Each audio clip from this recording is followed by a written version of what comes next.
It's Coach Ryan from Hot Shot Sports. Today we're going to talk about a game clock in baseball when you're playing defense. So this is for the intermediate player, the player that's just starting to get a lot of reps and understand the rhythm of the game. When we have a game clock, that's one thing that you'll start to gain by experience playing more innings on defense, right? The more you're on the field, the more situations you'll see, the more you'll understand the concept that I'm talking about. But just for an introduction, we're going to go over a few examples, okay? So the first example is I'm playing shortstop. There is a batter in the box with average speed, and he hits a routine 2-hop ground ball to me. So I'm creeping, ball comes, it either clanks off of my mitt, or it takes a bad hop, hits me in the chest, and just trickles away a little bit. Understand that we don't have to rush right here. You have an average runner with average speed, so all we need to do is focus on the ball, come over, pick it up, throw it to first, and you probably got it. Now, here's a little bit different situation.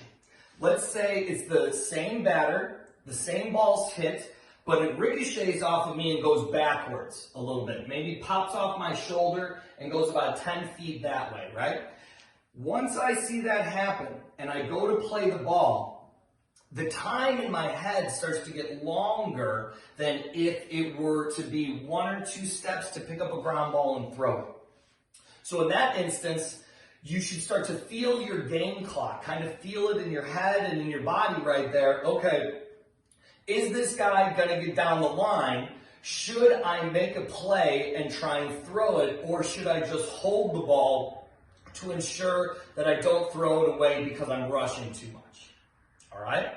Another instance of having a game clock. If I'm playing second base or shortstop and we go to turn a double play. Now, if it's a routine ground ball to where it's hit with average speed, then we're probably going to turn it. If the ball is slower, right? Let's say I'm playing second base. You see a big high chopper to the shortstop. It's slow and you're just waiting and waiting and waiting. The shortstop gets me the ball. I get the out at second base, but that runner is right on me.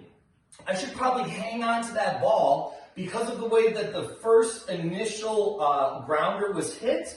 That batter is going to have a lot of time to get down the line, especially if we're coming to second base first, okay?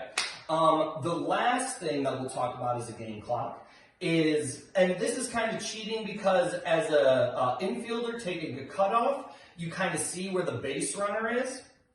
But let's say a batter hits the ball into the gap in the outfield, right? As an infielder, mainly the catcher is calling this out, but as you get a little bit more experience, the infielders will call it out, and even depending on how much experience you have, the cutoff man will make the decision on where to throw the ball. But that's like at a little bit higher level. So in that instance, the ball's hit into the gap, average runner with average speed, cutoff man goes out, takes a peek at where the runner is, right? And then they have an idea of how to put it together when the fielders get the ball, how fast the throw is coming to you as a cutoff man, and then to throw to which base, right? Let's say it looks like they're going to get a double for sure, but then in the outfield there's a little bit of a bobble, and on the throw is coming in and it's on a 1-hop to use a cutoff.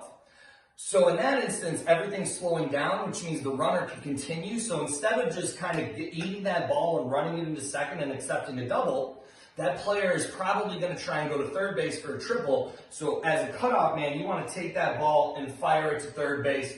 Again, not a wild throw, not a rush throw. Just make sure that we get that throw accurate and on a line, because either that runner's going to third base or we're going to make that throw and keep them in second.